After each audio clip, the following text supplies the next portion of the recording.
عمران خان کی آنکھ میں انفیکشن کے حوالے سے پچھلے 2 دنوں سے پہلے تو چہم گوئیاں ہو رہی تھیں، لیکن آج انفارمیشن منسٹر کے بیان کے بعد اس کے اوپر مہر تصدیق ثبت ہو گئی۔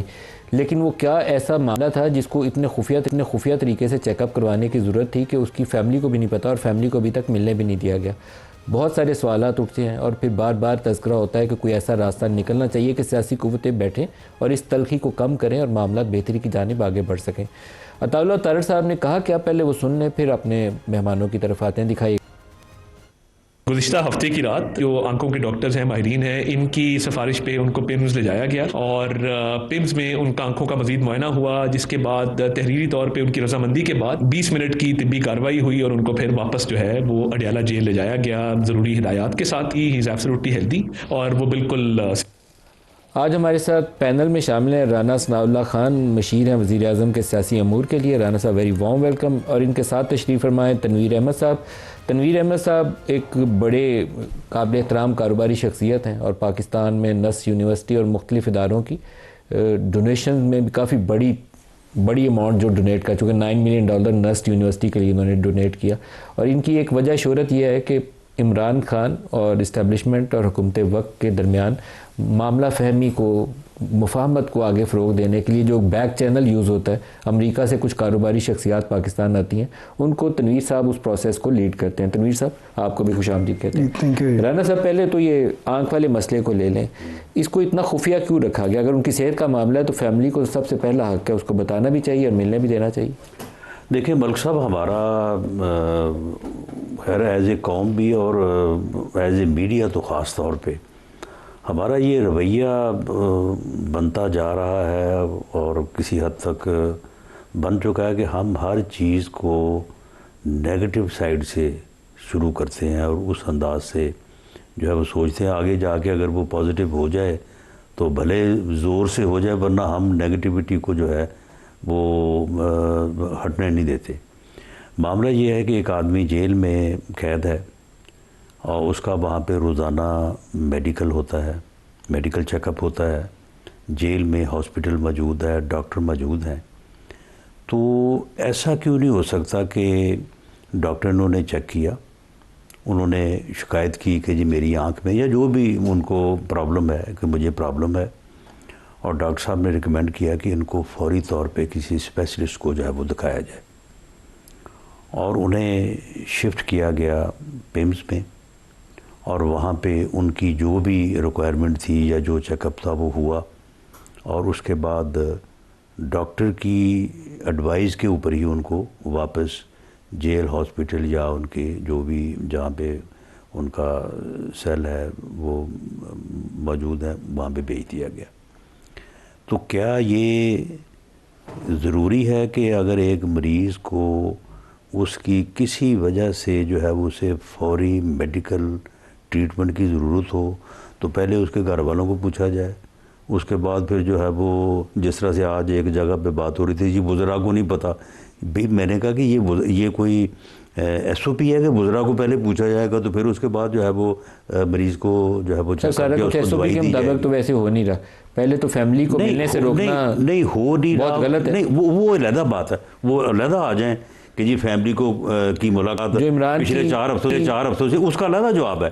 لیکن معاملہ یہ ہے کہ اگر ان کا جو بھی پرابلم تھا، اگر آنکھ کا پرابلم تھا تو یہ واقعی بڑا نازک پرابلم ہے، انہیں ڈاکٹر کی ہدایت کے مطابق اگر فوری طور پہ بغیر کسی کو پوچھے یا کسی کی اجازت لیے جو ہے اگر ان کو چیک اپ کروایا گیا ہے تو بھلے گھر والوں کو بھی بعد میں پتہ چل جائے گا، باقی حکومتی زعماء کو بھی بعد میں پتہ چل جائے گا، لیکن یہ کام پہلے ضروری تھا۔ سر لیکن ایک سوال تو برقرار ہے، جو ان کو بتایا گیا ہے کہ وہ سینٹرل آپٹیکل نرو ہے جس کے اندر کوئی انفیکشن ہے جس سے یہ پرابلم کریٹ ہوئی اور اس سے ویژن لاس ہو سکتا ہے، یہ رپورٹ کیا گیا۔ اگر یہ پرابلم ہے تو اس کو فیملی کو ملنے کیوں نہیں دے رہے آپ؟ اس کی فیملی کو ملنے؟ معاملہ یہ ہے کہ سب سے پہلے فیملی کو ملنا ضروری ہے یا علاج؟ چیک اپ تو ہو گیا ہفتے والے دن، تو ابھی تک آپ نے ملنے نہیں دیا۔ سن لینا، ضروری کیا ہے اس سے پہلے؟ چیک اپ ضروری ہے، چیک اپ ہو گیا تو بس جو ہو گیا، تو پھر ملاقات کیوں نہیں ہونے دیا؟ ملاقات کے نہ ہونے کی وجوہات تو اور ہیں۔ وہ کیا ہے؟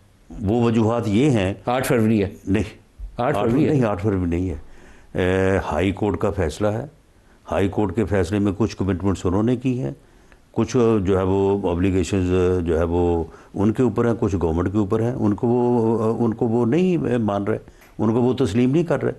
وہ دھکے سے جو ہے اس ملاقات کو ان حدود سے جو ہے وہ کراس کرتے ہیں جو وہ خود لکھ کے دے آئے ہیں آپ نہیں ہائی ملنے کورٹ دیں گے میں کہ 8 ہم فروری یہ نہیں تک. کریں گے. بنیادی بات یہ ہے کہ 8 فروری تک آپ نہیں ملنے دیں گے. نہیں 8 فروری کی بات نہیں ہے. اگر وہ اس چیز کو آپ مجھے بتائیں کہ یہ جو لاسٹ ٹائم ملاقات ہوئی ہے عظمیٰ خان صاحبہ سے، ان کو ملانے سے پہلے ان کے ساتھ سپرڈنٹ نے بیٹھ کے میٹنگ نہیں کی؟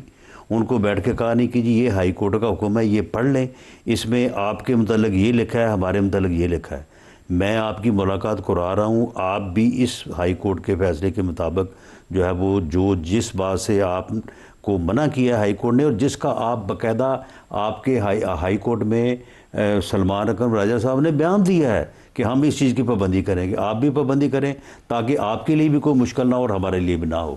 انہوں نے کہا جی بالکل ٹھیک ہے. میں نے اس سے پہلے بھی نواز شریف صاحب جب جیل میں ملاقات ہوگی وہ باہر آئی ہے، جو کیا وہ آپ کے سامنے. سر وہ جو بھی ہوا، نواز شریف صاحب کے جب وہ پلیٹلیٹس والا معاملہ ہوا، وہ ڈاکٹر شمسی صاحب اللہ پاک ان کے درجات بلند فرمائے، ان کو کراچی سے بھی بلایا گیا، چیک اپ کرایا گیا. شوکت خانم سے عمران خان نے بھی کسی کو بھیج کے چیک اپ کروا لی. چیک اپ تو ہونا دینا چاہیے نا. شک تھا نا، شک تھا، شک دور کر لیا. تو وہ آپ لوگوں کو یہاں پہ تو کسی نے رکاوٹیں نہیں ڈالی. یہاں پہ تو کسی نے شک نہیں دور کیا. آپ کو خود پکڑ کے لے گئے تھے 15 کلو ہیروئن والے معاملے میں. نہیں سن لیں، کسی نے شک نہیں دور کیا، اور جو ہے وہ ان کو فوری طور پہ ٹریٹمنٹ کو آئے گی.